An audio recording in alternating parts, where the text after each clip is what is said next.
going to be improving formative assessment with better practices, meeting the needs of all students and teachers. And I know you already know, but my name is Stofflet, and I'm going to go ahead and start the workshop, which is divided into two parts. First of all, I just want to kind of get either a nod of the head or raise your hand if there's something you want to share. Have you ever had to take a summative test, a test at the end of a unit, and you didn't feel prepared? Has that ever happened to you?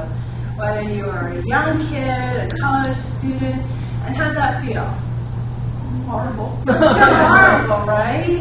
And you feel anxious, and oftentimes you don't get the grade that you wanted to get.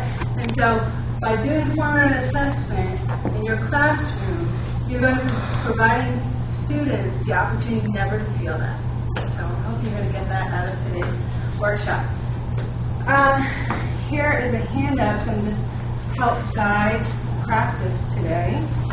You can take that home with you or refer to it whenever you can. Everyone brought a writing utensil, but there you go. Okay. Let's get started. Okay, so we will discuss in this professional development workshop links between formative assessment and the instructional component of the National Common Core Standards. Since we're all kind of moving, our districts are moving into that direction, this is very timely. The operational definition of formative assessment, that's what everybody requested on the questionnaire that I handed out before deciding what today's focus was going to be. We will consider the attributes of formative assessment. And finally, we'll see formative assessment in action with a reading comprehension activity. So you're going to see the workshop divided into two parts. Part one is going to just cover formative assessment. Hopefully you'll be able to walk away with being able to apply this to any reading or writing strategy that you want to implement in your classroom. And the second part, I'm actually going to show it to you in action with making inferences in reading, which is going to help students' comprehension. Okay, so part one. I'm going to give you a handout. Everyone's going to get this handout. And on the handout, you're going to formative assessment and reading comprehension, you're just going to jot down your definition of formative assessment. So what does formative assessment mean to you? And then you're going to see underneath that, there's a question. The question reads, why should teachers apply formative assessment to reading comprehension?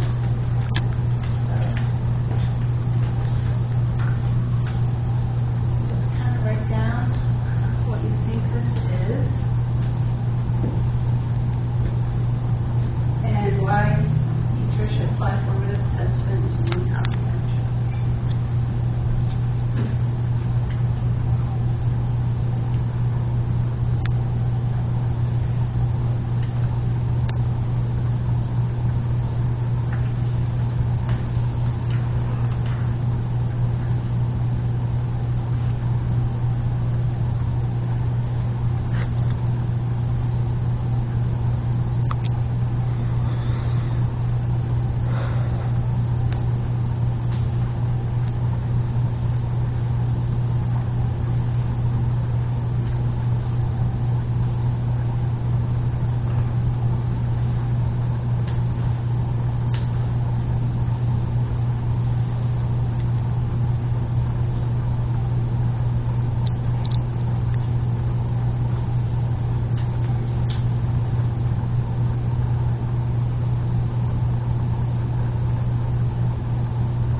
how about we just share with each other, why should teachers apply formative assessment to reading comprehension? What do you guys think? I think it's important that students know what they're comprehending. Yeah.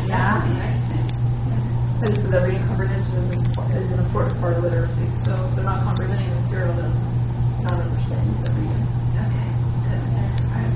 So, let's move on. Okay, so there is, if you look online, you're going to see some proper definitions of formative assessment. The one that I'm going to show and share with you, if you'd like to write it down, is the space underneath your definition of the operational definition that was adopted from the Council of Chief State School Officers. And it reads, formative assessment is a process used by teachers and students as part of instruction that provides feedback to adjust ongoing teaching and learning to improve students' achievement of core content. Formative assessment practices provide students with clear learning targets, examples and models of strong and weak work, regular descriptive feedback, and the ability to self-assess, track learning, and set goals. So just kind of take a minute. Do we do that in the classroom? Do we do parts of that in the classroom? Where are you as far as your own formative assessment in the classroom? How it applies to reading by providing learners with clear and sequential reading objectives, learning support and feedback, meaningful reflection, and opportunities for setting future goals. Okay, so right now I just have a whole bunch of words up on the screen. You're thinking about it, I'm trying to put them all together. I'm going to actually go through the process, break it down so you can really start to see what formative assessment looks like. Whether you're doing reading comprehension, rating strategies, making inferences like we're going to practice today, you'll be able to apply what we're learning to any of those fields. Are there any questions so far? Okay, so what are the benefits? Or why do we want to do this? This is really important.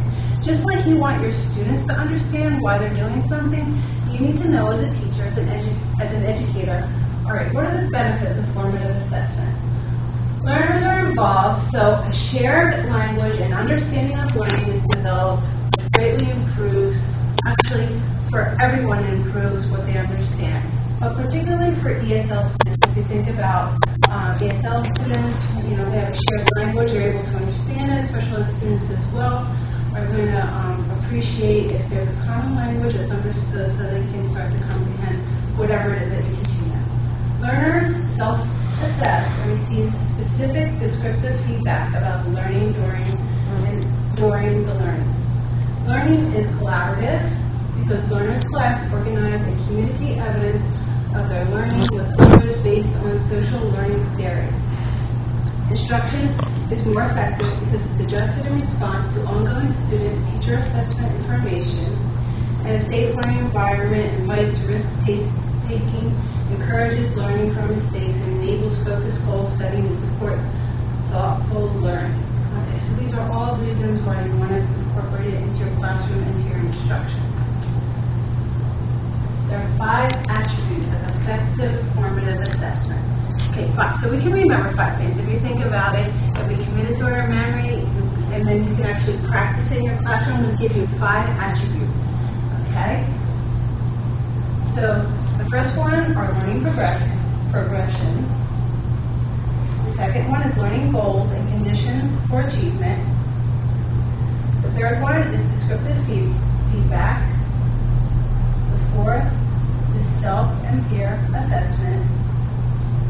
And the fifth is collaboration. All of these attributes were discussed in the previous slide, but the previous slide really gave you the big picture. I'm going to bring it back down and I'm going to bring it back up. So this kind of goes through some of these things. In your group, you are going to get a piece of paper.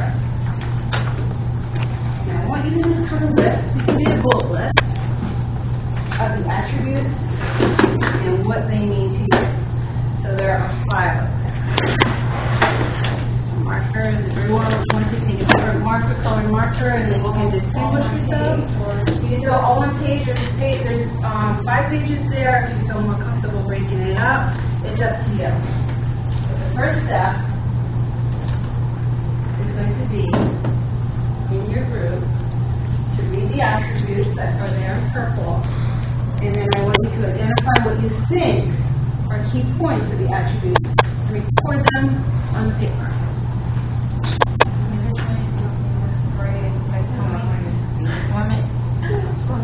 First, the one paper, and then the small, all together. We'll just write it. Okay.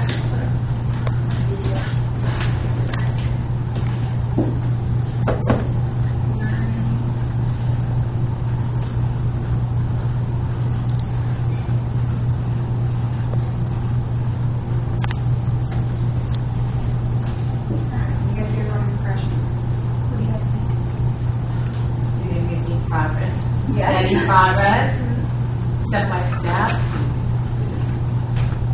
being good. Yeah.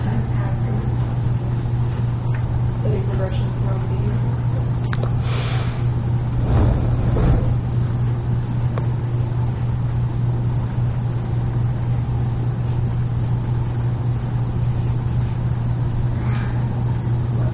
Skills, like assessing your skills. Forward progression. Okay. So, skill progression.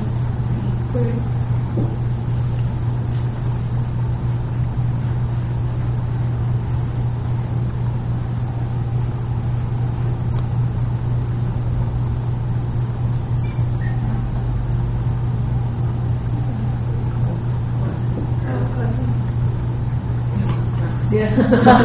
Hopefully.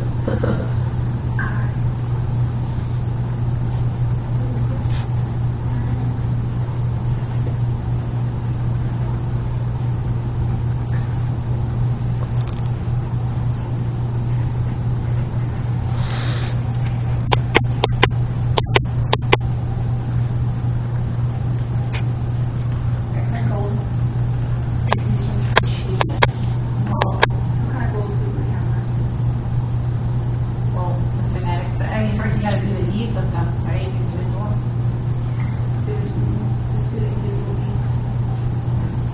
Start.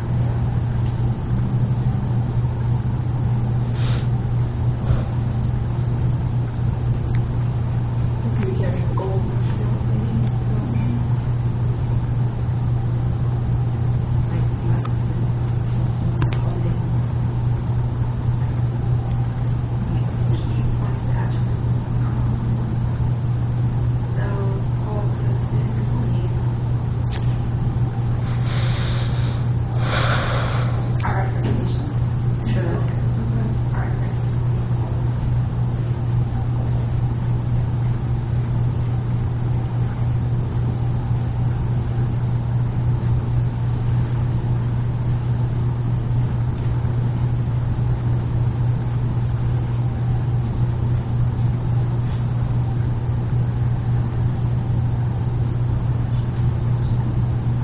Conditions for achievement.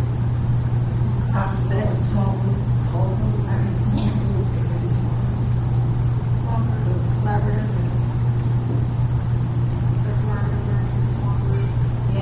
Small group instruction.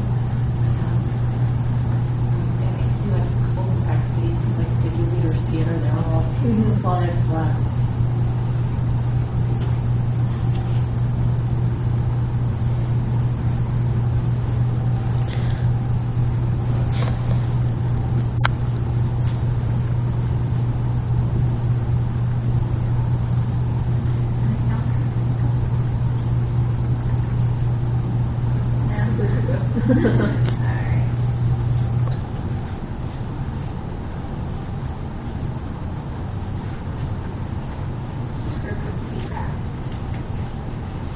Good positive and negative, so whatever.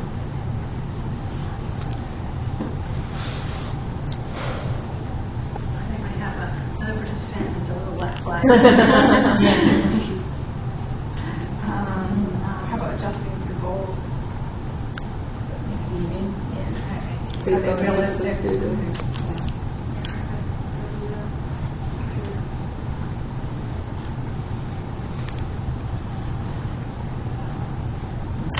pinpointing exact areas. About like advising them how to improve.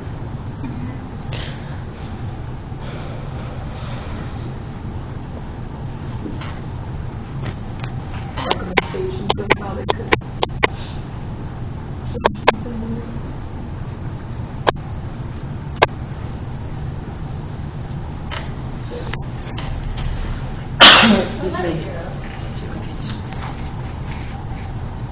Like focusing on what they do well.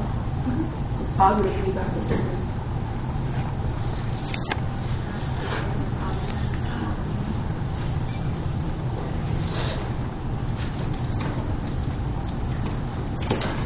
Just being able to describe clearly what they need to work on or what they do well. Or even that's what they need to. Maybe we should break into the rubrics. Or 7 sheets.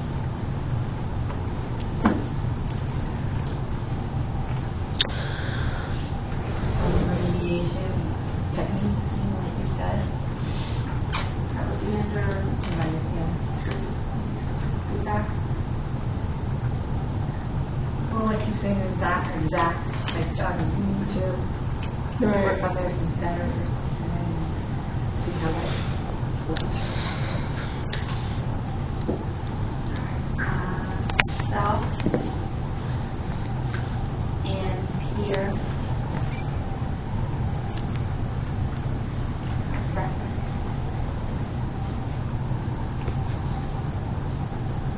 Does that include like journals and for self-assessment or reflections? Gotcha.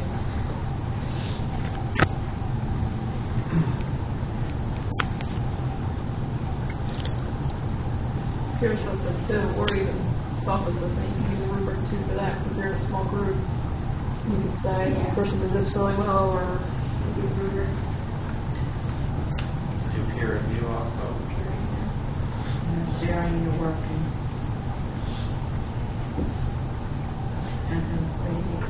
it's like you just like peer review. But it's sharing. Also, they have students set their own goals.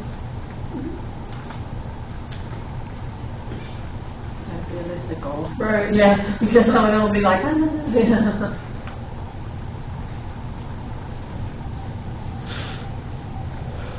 Last one. Collaboration.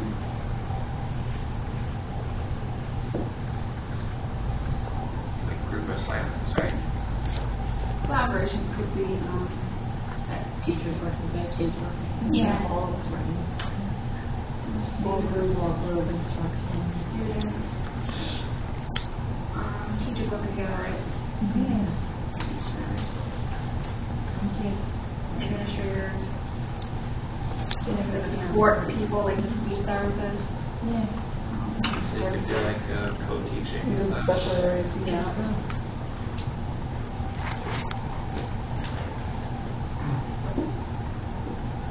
Parents.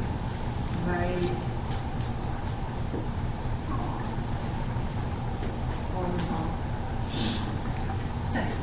You guys did a great job. You're bringing a lot of knowledge already to the workshop, and this is what you've come up with. So, just to kind of go through these things, a couple things from each one of these 5 attributes. What do you think is the most important when you're learning progressions? You have to pick one attribute, one sub-attribute.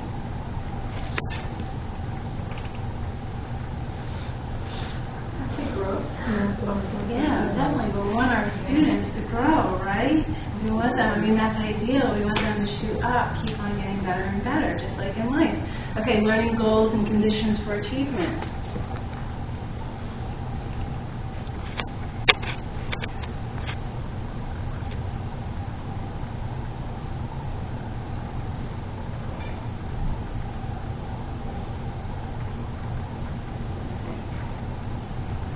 Students meet their expectations. Yeah, we want our students to meet their expectations, right? And who sets the expectations? You. Yeah, we do by who else? they do it well. Well, they can, and we want them to set high expectations. The state also does, right? So we have these standards that we have to kind of keep in mind and shoot for those levels so we can show that they've achieved. Okay, descriptive feedback. Say positive and negative. Okay. More positive, I would say, rather than negative. And also you want to remember that if you have something to say that you want the student to focus on, that you say it in a very constructive way. Be careful of that. Number 4, peer and self-assessment. This we have use strategies, you know. It's very good to be able to assess ourselves. I always feel as though people that can reflect on themselves grow. If you ever known someone in your life, it could be personal or it could be someone that you work with professionally, it's really hard to grow if you can't reflect on your own behaviors. So it's really important to be able to do that and get your feedback from your peers. And then collaboration. We want to be able to work together. If you think about it, society works together. We want that to be practiced in the classroom as well. Okay, very good. Let's continue. Okay, I've broken it down into 5 attributes. You can see this on your handout that I gave you that has to do with the slide presentation. But this is what I've come up with. W. James Hoppin, a professor at UCLA, Graduate School of Education and Information Studies, explains that learning progressions are a carefully sequenced set of building blocks the students must mastering the more distinct curriculum aim. And we've kind of touched on that in our first initial assessment there. Developed on the foundation of some sort of background knowledge, what the students need to know and to master the skill or understand the concept that you're trying to teach them. What are the prerequisite skills and concepts students would have? As if you were asking the students to do something quite complicated, you wouldn't expect them to do it without any background knowledge or any pre-skills that have to be taught. So those are just kind of some of the sub-attributes of learning progressions. What they're not exactly right or wrong key marks. Just like if a child isn't reading all the words on the page, you're not going to say to that child that they haven't met the goal. They are reading some of the words, and they are reading some parts of the words. So it's not exactly right or wrong.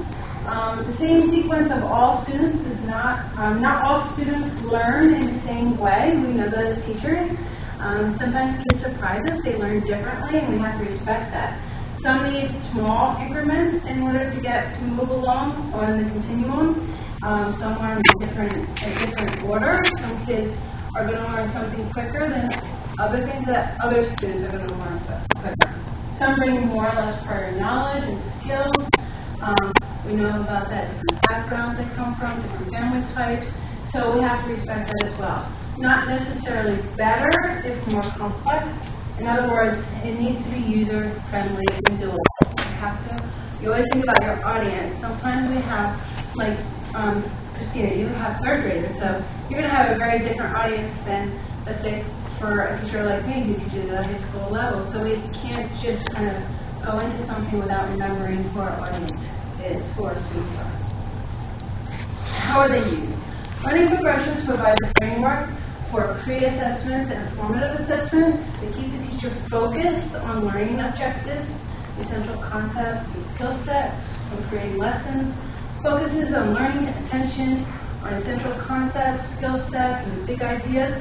So as much as they help the students, they also help us keep track of whatever our learning objectives are. Learning goals and conditions for achievement. You need to be kid-friendly language. Incorporate that kid-friendly language. You can't talk to kids like an adult. Define success criteria. They need to know what the goal is. That needs to be clearly stated. Examples of both good and not so good work needs to be shown. If you're going to show them some not good work examples, make sure you take the student's name off so you don't embarrass anyone. And then, of course, rubrics and scoring guides are really going to help your students. You need to give them descriptive feedback. Focus on learning goals. Should be non-judgmental. It indicates areas of strength. We said that. You guys recognize that. Identifies where improvement is needed. And it indicates how or what a student might do to make those improvements. You guys, I think, hit on all those really important aspects of descriptive feedback. Self and peer assessment. You need to think about the thinking, metacognitive thinking. Focus on one aspect of learning target. So you need to break it down for them because it's really hard to think about the big picture unless you look at all the components. Students must be given opportunities to practice. So they may not be very good at peer assessing or even self-assessment in the beginning, but that's okay because they're learning and we're going to teach them how to learn about their own thinking.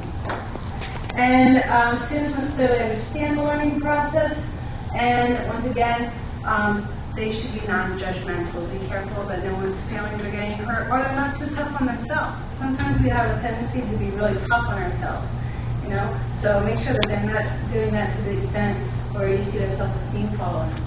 Collaboration, classroom climate, it needs to be safe. In order for everyone to participate, you need to feel safe, right? Everyone can learn. It has to have this kind of like everyone is valued in the classroom, and that's also going to help them feel safe. Rapport has to be good. They have to have respect. And all of this is going to fall within your classroom guides, and that's how you can get really good collaboration, because you set up those rules in the very beginning of the year, and you're going to go ahead and exercise those during any activity that is collaborative. Benefits of formative assessment for diverse learning communities. So on this other handout, you will have this all broken down. So collaborative learning and shared language. You're going to see what the benefits will be during instruction. Teachers and learners are continuously self-assessing and provided with opportunities for feedback, which supports meeting lesson goals. Sometimes this is really hard to do because you want to move on to the next part, right? And you feel like, oh, we only have so much time and I have all this stuff to do, and you don't really spend that very important moment giving the student some kind of gauge as to how he or she is doing. So you got to slow it down a little bit. It'll benefit them in the long run. They'll know exactly what they're doing. Have you ever had a teacher who you're not really sure you got the grade you got, and you're wondering, how did I get this grade? Well, this is something that they feel too, so you have to kind of like respect that.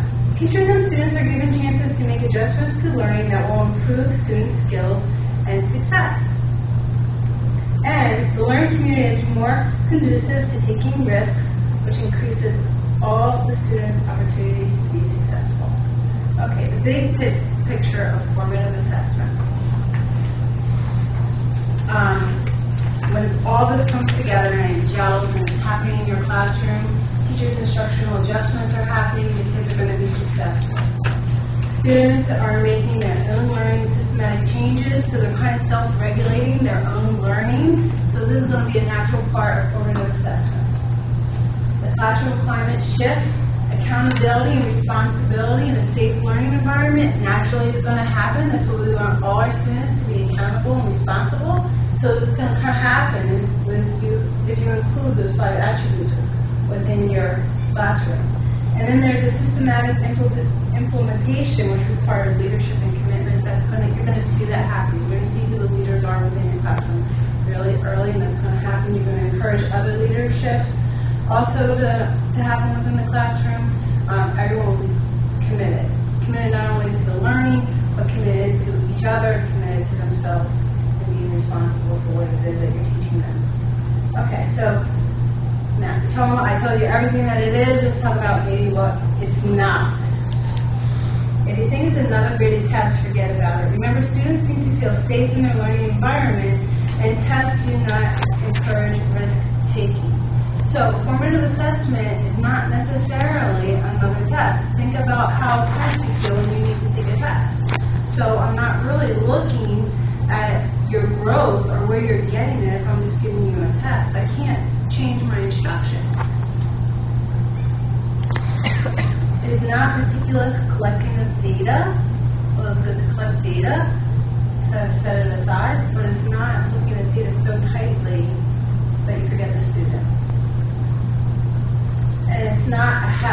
hazard observation. So in other words, you're constantly looking, you're constantly listening, you're constantly monitoring the students' ability to meet expectations, and where they can't, you adjust the learning. And it's not one size fits all instruction correction. So not everybody is going to be at a point where they're going to understand all parts of the lesson. Some people might, and some students may not. You're going to have to feel that out and adjust them individually. So based on your definition beforehand, and you can look at that, look at what you wrote down from the definition that you have for formative assessment that I asked you to do at the very beginning.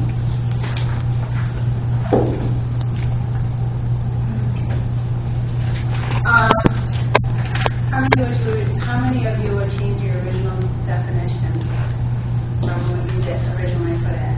Okay? Alright, so you learned a lot so far, right? So learners who are taught in the classroom with formative assessment will learn more than students who are not taught in classrooms without formative assessment. Black and Williams found that it's increased average student performance as much as 24 percentile points. That's incredible, right? Don't you want all your students to be able to have a 24, almost a quarter of their 24 percentile point higher scores using formative assessment? We all want that for our students. In the area of literacy, its purpose is to provide all students with the reading and writing skills they need to succeed. And we are going to practice that with comprehension. I'm going to show you how it's done. Check in for understanding. So, I want you to kind of just, you can talk about this, we don't have to write it down, but there are 5 questions up there. Let's go through each one of the questions, talk about it a little bit, and you guys give me some feedback. So, why would a teacher benefit from identifying the learning progressions? Well, you need a direction, you know, where you're Right, you starting need to know where to from, start, right? You need to know where the strengths and weaknesses are. Right, know what the strengths and weaknesses are, right? Okay, good. Yeah, where you're going to go, right? So we need to know where to start, what the strengths and weaknesses are, and where we're going. Why would a student benefit from knowing the learning goal and the criteria for success? That they originally know, I guess, what's the finished product will look like, where they should end up at the end. Yeah, right? If somebody said to you right now, okay, get in your car and drive to Nebraska, would you know how to get there? No, you wouldn't, right? You're going to want a little bit more guidance. Well, students want guidance too, right? And they want to know what the purpose is. So, why would a student benefit from descriptive feedback? I think we're confirming thoughts they had, as well as, fixing the conceptions that they may have about the learning. Yeah, definitely, right? And also, they want to do well. Kids want to do well. When you can give them that feedback and tell them where they are and your expectations, then they feel they feel gratified. They feel like they know where they stand, they know where they want to be, and they're working towards that. Right? Don't we all want that? We all want some kind of feedback that's going to help us, because we want to grow. Kids want to grow too. You want to be accountable also for their work too, and Right. You want confirmation. Yeah. Did you ever have a debate with someone and they're not listening to you and you feel like you just want to be confirmed, you want to be heard, you want to get your point across? Well, they want that too. Okay, and so why would a student benefit from self and peer assessment? Well, I think, like you said earlier, you can self-assess yourself, the more you work. Yeah, no doubt, bro, too. And remember, kids, peers and kids, it's really important for them to know where they stand within their peers. You see that all throughout, whether they're in elementary school, whether they're in middle school, adolescents, they want to know where they fit in with their peers. They're constantly, maybe over-assessing where they belong with their peers. If you can have a balance between those two things, they're going to really grow. And not only academically, but socially as well. Sometimes, too, it means more to them hearing it from a peer rather than just from the teacher all the time. Right. It's more of an effect on, right. Right. It's more of an effect on them. That's a great point. Lastly, Why should we promote a collaborative classroom climate? Why should we do that? More collaboration to have more students grow. Right, and the more the growth, they actually learn so much from each other. Christina, you touched on that. And they, I might say it one way, and Alex might say it a different way. Maybe the kids didn't get it when I said it, but maybe they got it when Alex said it. We're constantly in an environment, dynamic, people are teaching each other. So the more collaboration you get, the more input you get, and the more language, the more learning that happens. Okay, so here's the part. We're actually going to apply it to reading, all right? So, let's go through this. I'm going to change out the markers. I'm going to give you dry erase markers.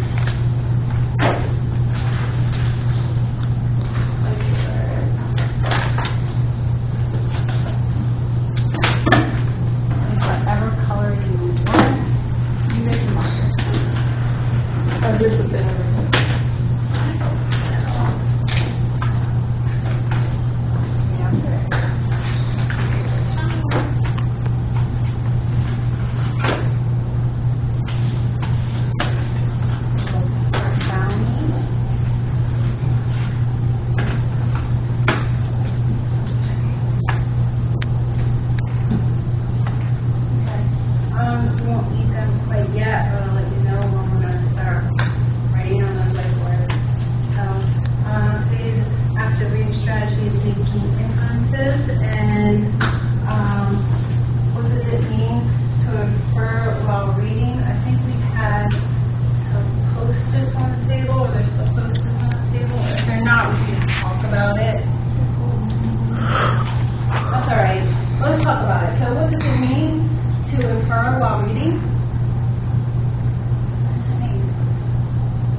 differences you can use illustrations to help also if it's a book you're not familiar with. You can kind of infer based on maybe the title of the story or the pictures that you see. Okay, good. All right. As an active reader, it's important to examine what the author is saying through the characters and actions and figure out what the author is implying. Okay, so let's continue. Making inferences. Figuring out what the author is implying will require you to make inferences. To infer requires you to guess the probable meaning. As you read a selection and attempt to draw a conclusion or make inferences about the meaning, it is important to examine the work to determine how all the information, supporting details, events, and characters connect to one another. And I think, Christina, you were saying too with the illustrations and the title of the book, that's going to help us determine, especially for the younger students, what the author is trying to say. So a conclusion will be based on the sum of all the elements working together, because right now I'm reading A Tale of Two Cities, and because I'm going to be teaching it this year, and it's the first time I've read it, and I'm thinking, oh, this stuff is so mysterious in the beginning of A Tale of Two Cities. I'm wondering how it's all going to come together. So I'm trying to track all of that, but I'm really not going to know how it's all going to come together until I get to the end. So I'm inferring all the way along with my reading. Okay, so we're going to go ahead and practice. I'm going to show you what I want you to do. So just pay attention, and then I'm going to ask you to kind of jump in the next slide.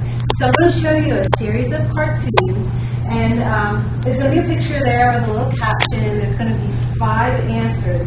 2 of the answers are going to be correct, and the other 3 will not be.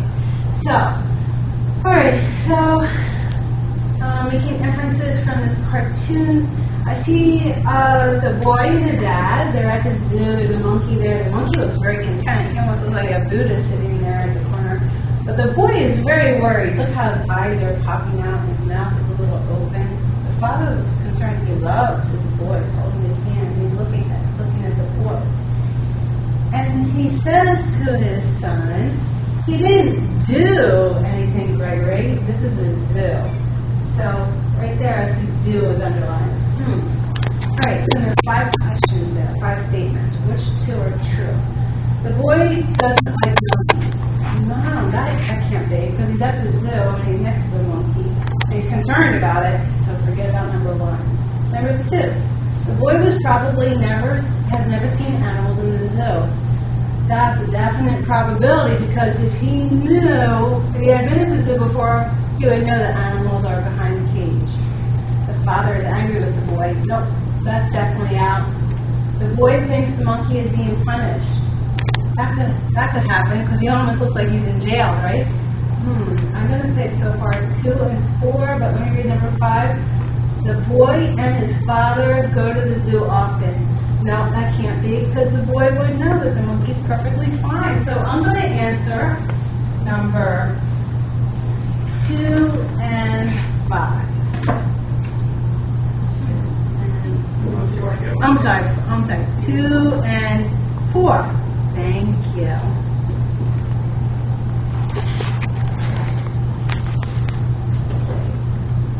Yep, we got that one right. And I got 4 right. Okay, I feel pretty good about that. I'm ready to move on. Can you guys help me with the next cartoon? Here it goes. Okay. Let's look at this one together up on the screen. It reads, are you guys familiar with Peanuts? I love the Peanuts. Comic strip, 2 girls. Okay, Marcy, I finished reading Alice Warner. Now what do I do? Now you write a report. You're kidding on the book? Why not? Did you really read it? Yes, but I didn't pay any attention. All right, 5 questions, 5 statements. Let me figure out. You guys help me with this one. There's going to be 2 that are right. So should we go through them? Should we read them down the list? And then as we figure this out, let's just kind of write down our answers again. Let's write down our answers as we kind of figure it out. Okay. The light-haired girl read Alice Warner for a school assignment. That sounds to me like it could be right, so I'm not going to roll. Okay. What do you guys think? I mean, it kind of says, right? Yeah, I finished the book. I have it. Okay, good. Excellent. Very good. Okay. Marcy doesn't like to read. I didn't get that impression. Did you guys get that impression that she doesn't like to read? No. In fact, she's telling the light-haired girl what to do, right? All right. So the light-haired girl very much enjoyed reading Alice Warner. What do you guys think? I don't think she enjoyed it because she's got a sad face and she didn't pay attention to it. Yeah. So how did you enjoy it, right? I agree. Okay. The cartoonist suggests that reading for true understanding requires real attention. Yeah? I think attention also practice. Yeah, I'm up for number 4. So far I have 2 solid answers. What do you guys have? You guys all have it? Should we even read number 5? Read it anyway, yeah. Okay, so Marcy and the other girl are sisters. I would say McDowell because she came to her house. You came to her house, right? So, now, I feel comfortable with my answers 1 and 4. You guys feel comfortable? All right, let's see. 1. You're right. And 4. Oh, we are so good. Okay, we'll try again? Sure. All right, let's do it again. All right, again. Anybody read this book by Beth Johnson? I have not. Practice making inferences. Okay, let's look at the picture of the book on the book. What's the book title? Reading Changed My Life. 3 True Stories by Beth Johnson. Okay. So the 3 true stories are about the 3 women shown. That looks like a pretty good guess. I mean, I'm going to put that down for now. What do you guys think? The women are good friends with one another. Yeah, I can't tell. Based on the cover, you really don't know. Yeah, we don't know. They might not even know each other. Yeah, because the author's Beth Johnson. It's not the 3 women were in the book. It's like they were friends. All 3 of them were in the book together. Yeah, that's good. And the other thing that I noticed, because I'm a visual learner, is when I look at the pictures, the three women, they're all very different. I mean, the women might be similar in age, but look, that girl, like, she has this blurry forest behind her, and the other woman down here with the field behind her, and this one's supposed to be on a backdrop, and I'm thinking, well, they're friends, wouldn't you all be in the same picture? Like, that's how I am with my friends, they're all the same, or at least all in the same area. Okay, so forget number 2. The women's lives have changed in positive ways. Yeah. Yeah, it gives that That's part of the impression. title, how changed my life. Yeah, very good, excellent. It was on it. Changing the next. Yeah. Yeah. No. Okay, good. I'm going to put down 3. I'm definitely feeling good about that one. All women have parents who were non-readers. We don't know that. Yeah, I can't. Well, the actually school. Yeah, I agree with you. And the last one, number 5, all the women dropped out of school because of reading problems. You could assume that, but there's no really, I mean, read could change your life during high school. Yeah, that's right. Right. Very good. All right, let's see if we're right. Oh, 1. Yes, I have that down. Everybody have that down? Okay, really good. And number 3, we have it. Yeah, we felt good about that answer. We felt really strong. Okay. Gulliver's Travels. Has anybody read this book? I haven't either. I think I'm going to read that. Okay, I just put it on my list.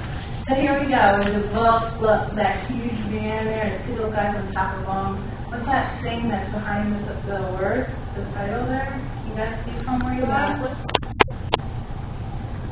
It's a map. Yeah, it's a map. Okay, so Gulliver's Travels is a true story. No. Are we looking for 1 or 2 for this one? 2 again? 2, yeah. What's a Gulliver, a giant? Alright. It can't be. Number 1, it can't be. The man on the ground recently ate lunch and has taken a nap. You guys say? Anything's possible, but that doesn't necessarily mean that. Very good. So, well, skip it or keep it? Yeah, I think we said there's better answers. Okay, better answers. The book has something to do with the journey. Yeah, especially with that map. So, I'm going to put 3 down. Map and travel. Yeah, exactly. The illustrated large man is likely an important character. Yeah, he's on the cover. Yeah, he's on the cover, right? So I'm going to put number 4. Okay, I'm going to stop there. I'm going to go ahead and check these answers. Okay, so here we go. Number 3 was solid. And number 4. Okay, excellent. Alright, this is the last one we're going to do before I show you the final application to a passage in literature. Okay, so before we do the passage, let me just see how you guys are doing this one without my help.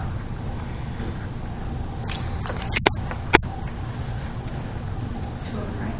This is 2 of them.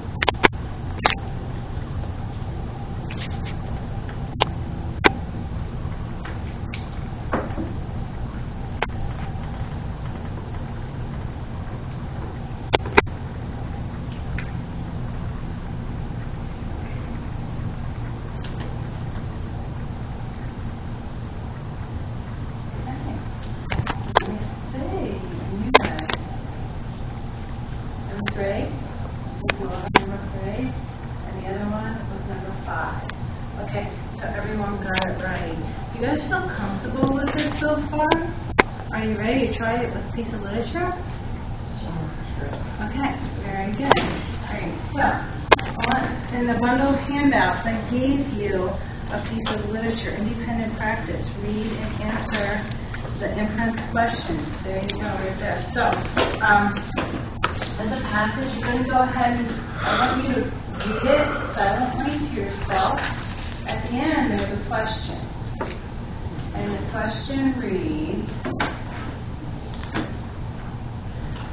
what can you infer about Bonnie Parker and her relationship with Clyde Barrow? And I want you to explain your answer. So just go ahead and take a minute to fill it in. Read the passage and fill it.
person group, and I skipped out, remember the attributes that support students' learning and the 5 distinct features. Okay, remember those 5 attributes. And then finally, formative assessment. Who knows what the 5 attributes are again? Collaboration. Think about what we did right here in the workshop. Okay, good. Healthcare assessment, collaboration, goal setting. Did that? We had a goal in the beginning. We set that. Feedback. Yes. Should we give feedback to each other and ourselves? Yes. Okay. And progression. Okay. Guys, can you use the left hand? You did a great job. I hope you can take this with you.